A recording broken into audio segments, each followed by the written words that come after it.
Hi guys, happy Wednesday. Today I'm wearing my Be Imperfect shirt. I know it's probably backwards for you, but that ties into what I'm going to talk to you about today. So I wore this shirt a few weeks ago, my Be Imperfect shirt. Oh, and this shirt is, Be Imperfect shirt is made by a company called Be Attitudes, and they employ and raise money for survivors of human trafficking. So they have all these cute shirts that have bees on it and some kind of saying. So Be Imperfect. So I saw this shirt in a boutique, liked their message, liked that company. So I bought the shirt and I liked the message of Be Imperfect. And I wore this a few weeks ago, and one of my students said, wait a minute, Be Imperfect, aren't we trying to be perfect? No, we are not. We're not trying to be perfect. So if you, like me, are a perfectionist, you know this curse of trying to be perfect. So the message of today's video is it doesn't have to be perfect. And this message is as much for you as it is for me. It doesn't have to be perfect. So being perfect is not our goal. Aiming for perfection is not our goal, because nobody is perfect. Nobody and nothing is perfect, but we can change the meaning of what perfect means. So maybe perfect as in, you're saying that you're in the perfect place. You're where you're supposed to be. What that can mean is appropriate. That is a good word too. A good synonym for perfect is appropriate. It's kind of what it's meant to be. It's appropriate for you, it's appropriate for your life, it's appropriate for the season of your life that you're in right now. And everything is relative and everything is in context.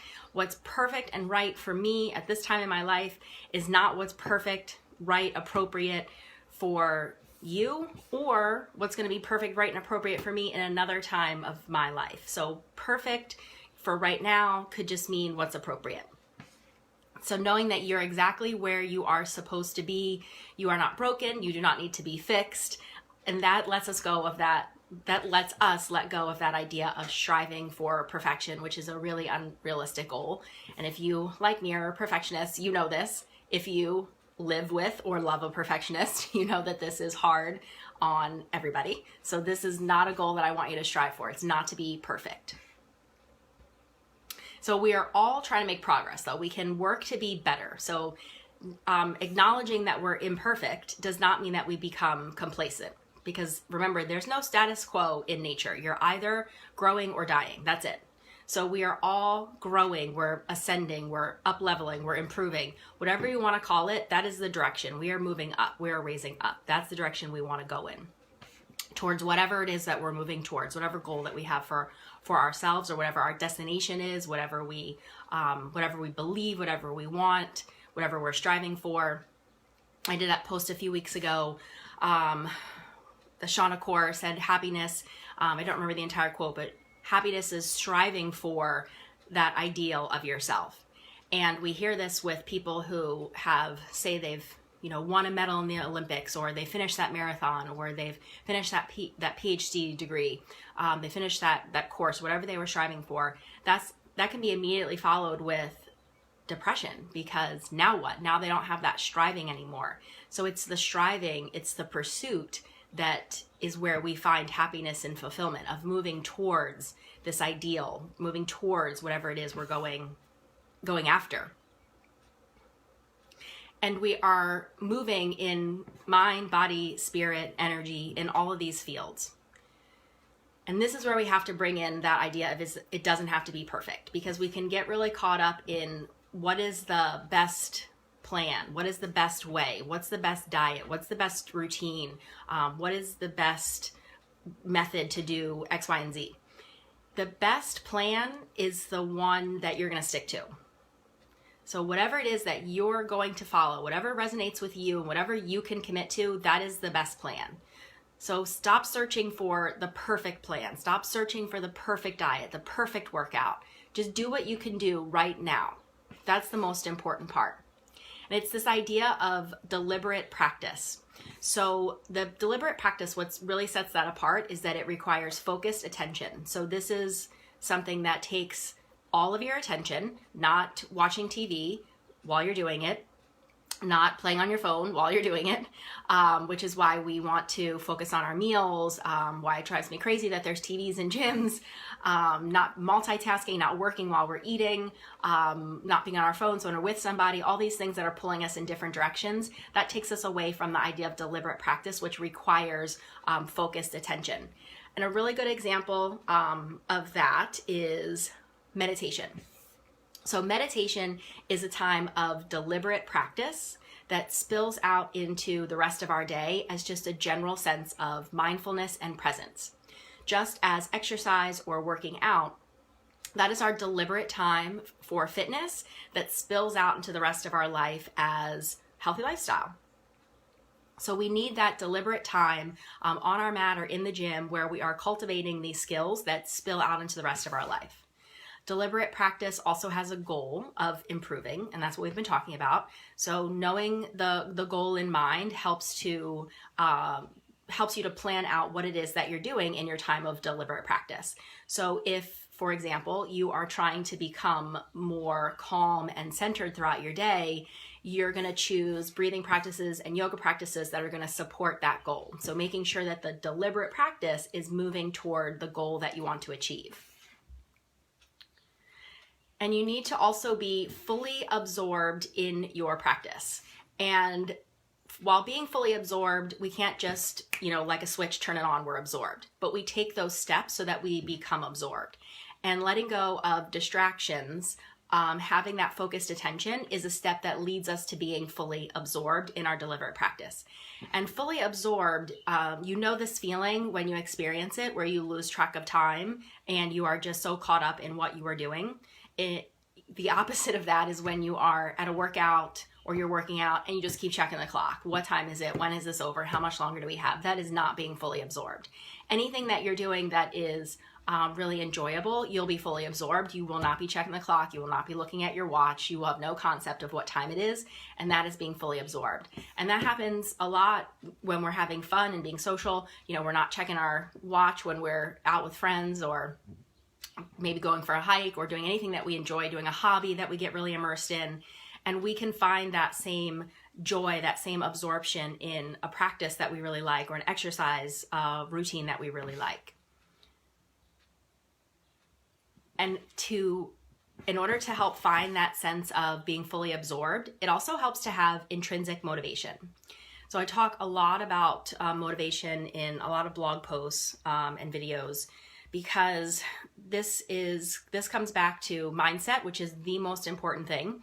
So if your mindset is that you have to lose 10 pounds because society tells you to, or you have to lose 10 pounds because you need to fit in this dress for whatever event, if that is your motivation, that is not intrinsic, that is not coming from within, that will not last. So your intrinsic motivation is you're doing it for the pleasure of doing it. You're doing it because it matters to you. Your intrinsic motivation might be that you really enjoy going to yoga. You enjoy being there. That is intrinsic motivation.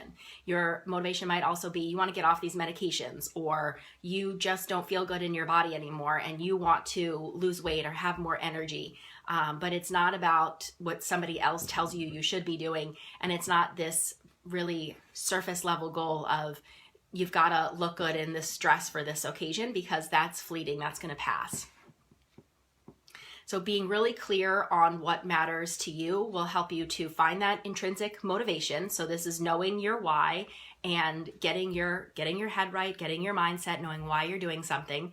That helps you to become more fully absorbed in this deliberate practice, to give it all of your attention, to really be present, to lose yourself, to lose track of time. And then some other important factors of deliberate practice are it's repeated. So you need to do this on a regular basis. It is continued. So it doesn't have cycles. It is just ongoing. And you have feedback. So feedback can mean in the moment, or it can be feedback from your own body in the moment. It could be feedback from a coach or a trainer, and it could be feedback. Maybe you notice that after a few months of regular exercise or meditation or yoga practice, you start to see and really feel these changes in your body and in your mind. And another important thing I want to mention about feedback, especially when it comes to to training and to exercise. So a lot of you as my clients will meet with me once a week. And then I expect and encourage you to also do a workout at least once on your own. You need that practice on your own so you're getting that feedback from your body. So when you're doing something new, you will have those moments where you felt it, that was right. And you'll have those moments where it wasn't quite right. And as you practice, you know that feeling that you're going for when it's right. And the more you practice, the more you can recreate that. I have that very same experience with new things that I'm trying. You know when you hit it. You know when you hit that rep. You know when you had good technique. You know when you were in the zone. And you need that practice on your own so that you can continue to cultivate that feeling. That does not happen from meeting with me and only working out one time a week. So that's the repeated and the continued and the feedback part of deliberate practice. And that can't just come from external feedback. That can't just come from me telling you to fix these things, which I will do. But then you need to be able to recreate that on your own so you can find that. So that every time we're meeting, I'm not telling you the same cue over and over again. You've got that cue. You've assimilated that. That's part of it. Okay, now I can help you further, or now we can move on to some other aspect that we're working on. But I'm not always telling you that same cue of pull your knees apart, for weeks and months on end. You want to be able to really integrate that into your practice, your exercise that you're doing on your own. But then, just like we talked about, the deliberate practice that spills off into the rest of your life.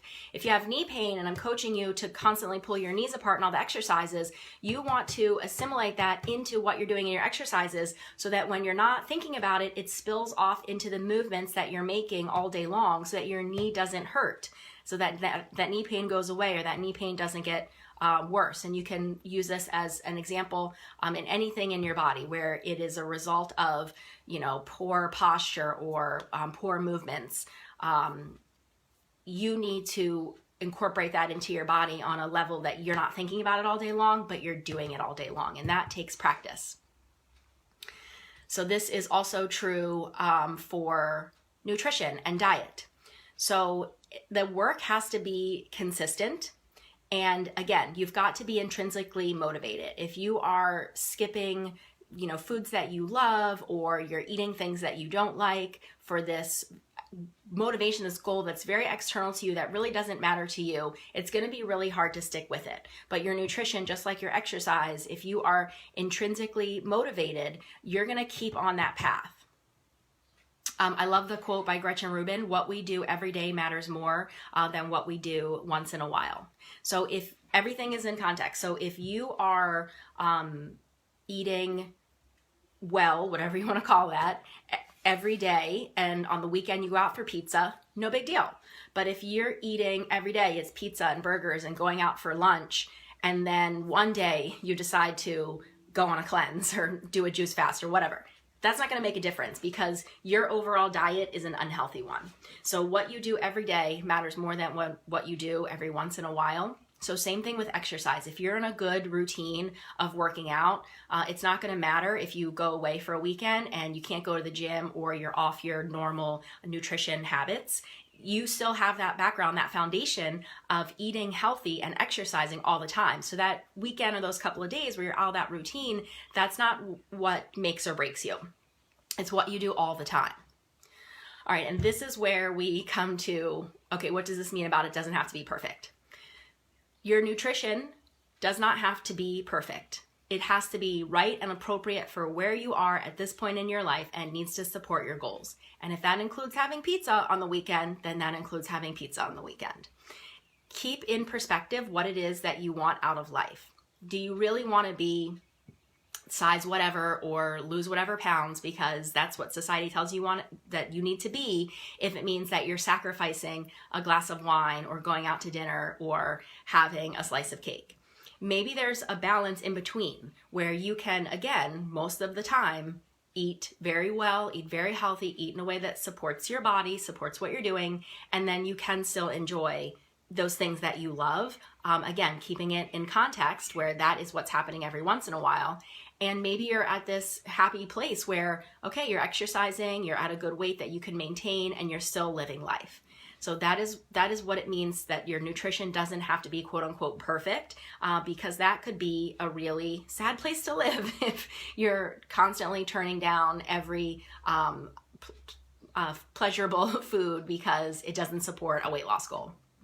So same thing with exercise. It doesn't have to be perfect. You don't have to find the perfect workout plan. For most of us, we just need to get moving. If you are a competitive athlete, then you're going to need to find a coach who supports you as a competitive athlete, whether that's weightlifting or some kind of endurance, running, or I don't know why I can't say that word, triathlons.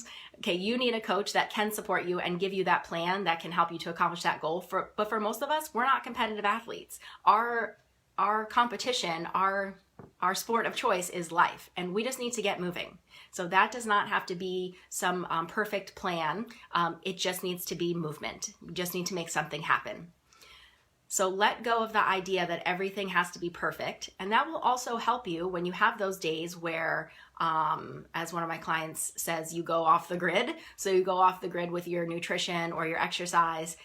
You don't feel like everything's lost, right? It's not all or nothing. I was listening to a podcast this week, and she said, replace all or nothing with all or something. So just give me something, give yourself something. What is it that you can do right now today that supports your goals, and your goals that come from a place of intrinsic motivation? What is it that you want in your heart, not what somebody else tells you you need to be?